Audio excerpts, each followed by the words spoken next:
జల్సాలకు అలవాటు పడిన వారు చోరీలు చేయాలని పథకం వేశారు. ఓ వృద్ధురాలి మెడలో బంగారు ఆభరణాలు అపహరించి చివరికి పోలీసులకు చిక్కి కటకటాల పాలయ్యారు. ఆ వివరాలను గురువారం స్థానిక పోలీస్ స్టేషన్లో సీఐ పీవీజీ తిలక్ విలేకరులకు వెల్లడించారు. నూలి అన్నపూర్ణ గారు భర్త వెంకట రామారావు, వయసు 76 సంవత్సరాలు. ఈ పెద్ద ఆమె మన పోలీస్ స్టేషన్కి వచ్చి రిపోర్ట్ ఒకటి ఇచ్చారండి. ఆమె అదే రోజు మధ్యాహ్నం 12:30 గంటల సమయంలో ఇంట్లో ఉండగా మోటార్ బైక్ పైన ఇద్దరు వ్యక్తులు వచ్చారు. ఒక అతను బయట వెయిట్ చేస్తాడు, రెండో అతను ఆమె దగ్గరకు వచ్చి ఇలాగా ఇల్లు, ఆమె 2 పోర్షన్ ఇంట్లో ఉంటున్నారు, పక్క పోర్షన్ ఖాళీగా ఉంటుంది. ఒక పోర్షన్ లో ఈ పెద్ద ఆమె భర్త ఇద్దరు ఉంటారు. సో ఇతను మోటార్ సైకిల్ పైన ఒక తెలియని వ్యక్తి వచ్చి ఇల్లు అద్దెకుందా అని చెప్పి, అంటే టూలెట్ కూడా పెట్టుకున్నారండి, ఇల్లు అద్దె గురించి అడిగి ఇల్లు చూపించమని అన్నారు.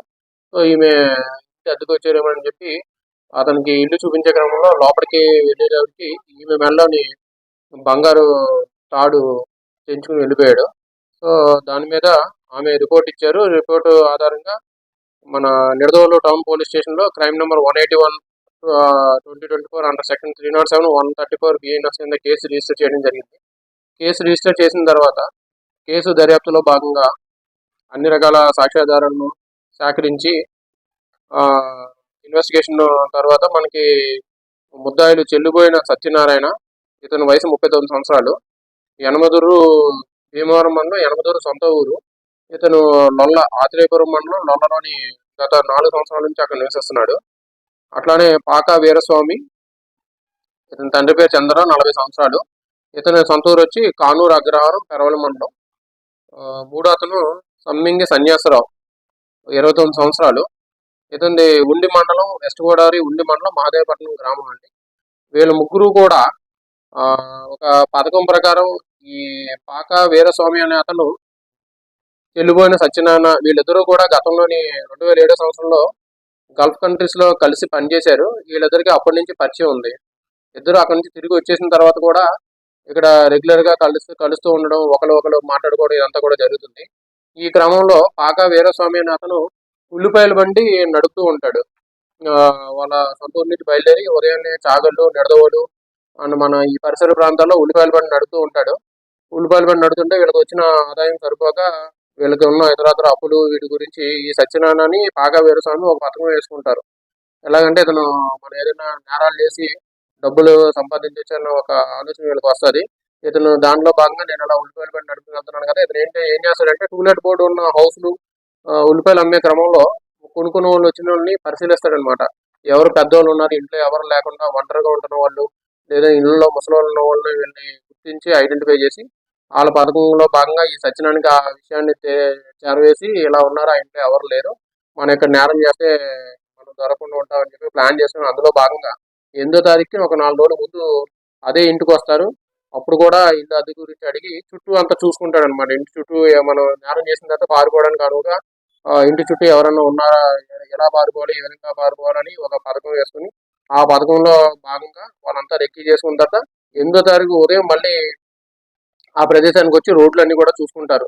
ఎట్లాగా నేరం చేసిన తర్వాత ఎలా పారిపోవాలి ఏంటి అనేది చూసుకుని ఈ ఇతను మూడో ముద్ద అయిన సమ్మంగి సన్యాసరావు చెల్లిపోయిన సత్యనారాయణకి బంధువు అవుతాడు, వరుసకి బంధువు అవుతాడు. అతనితో కూడా మాట్లాడి ఇలాగా మనం నేరం చేద్దాం, వచ్చిన నేరం చేసిన తర్వాత ప్రాపర్టీ అమ్ముకున్న డబ్బులు ముగ్గురు కూడా కలిసి పంచుకుందాం, మనం ఇలా చేస్తే ఫైనాన్షియల్ గా ఇది అవ్వచ్చు అనే ఉద్దేశంతో ముగ్గురు కూడా ఒక పథకం పని దాని ప్రకారం నేరం చేద్దాం అనుకుంటారు.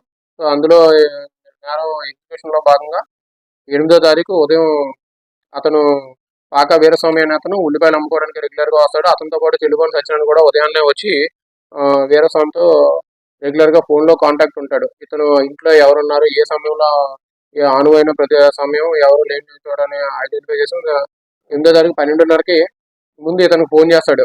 వీరస్వామి అదే వీధిలో ఉల్లిపాయలు అమ్ముతూ ఉన్నాడు. ఉల్లిపాయలు అమ్ముతూ ఇప్పుడు ఈ టైంలో అయితే ఇక్కడ ఎవరు లేరు, నిర్మానుష్య ప్రదేశం చూసుకుని ఎవరు లేని సమయం చూసుకుని ఇతను ఫోన్ చేస్తే ఇతను పల్సర్ మోటార్ సైకిల్ మీద చెల్లిపోయిన సత్యనారాయణని, సమ్మింగి సన్యాసరావు ఇద్దరు కూడా ఇంటికి వచ్చి ఇంట్లోకి వెళ్తారు. మళ్ళీ ఆ పెద్దామ దగ్గరికి వెళ్ళి ఇట్లాగా ఇంటి గురించి అడిగి మొన్న వచ్చాను కదండి, ఇల్లు చూసుకున్నాను ఒకసారి మళ్ళీ పోర్షన్ చూపించండి అని చెప్పి చూపించి లోపలికి వెళ్ళిన తర్వాత నేరం చేస్తారు. నేరం చేసిన తర్వాత ఆ గోల్డ్ ని డిస్పోజ్ చేసే క్రమంలో నిన్న సాయంత్రం 5 గంటలకి కంసలపాలెం రోడ్లోని వీళ్ళని ముగ్గాన్ని అదుపులో తీసుకోవడం జరిగింది. అదుపులో తీసుకుని వాళ్ళని విచారించిన తర్వాత వాళ్ళు ఇప్పుడు చెప్పిన విధంగా నేరాన్ని అంగీకరించి వాళ్ళు నేరం ఏ విధంగా చేశారో చెప్పారు. సో వీళ్ళని అరెస్ట్ చేసుకుని కోర్టుకి జ్యుడిషియల్ రిమాండ్కి పంపించడం జరుగుతుంది. ఈ కేసులోని ముద్దాల్ని పట్టుకోవడంలో చాకచక్యంగా వ్యవహరించిన మన నిడదవోలు టౌన్ అండ్ కొవ్వూరు సీసీఎస్ఓల్ని ఎస్పీ గారు అభినందించారు.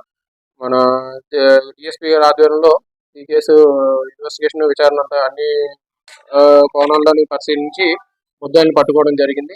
అండ్ ఈ సందర్భంగా ప్రజలందరికీ మేము కోరుకునేది ఏంటంటే, ఎవరైనా అనుమానిత వ్యక్తులు మీ ప్రదేశాల్లో కానీ మీ ఇళ్ల దగ్గర కానీ సంచరిస్తుంటే వెంటనే పోలీసు వారికి పోలీస్ స్టేషన్కి సదరు సమాచారాన్ని వెంటనే చేరవేయండి. ఎవరిని కూడా అనుమానితుల్ని ఇళ్ళలోకి ఇది రానివ్వద్దు. సో ఈ విషయాల్లో జాగ్రత్తగా ఉంటూ ఎవరి మీద ఏమైనా అనుమానం వచ్చినంటే మన పోలీసు వాళ్ళకి విషయం తెలియజేస్తే మేము వచ్చి ఎంక్వైరీ చేసి తగు చర్య తీసుకోవడం జరుగుతుంది.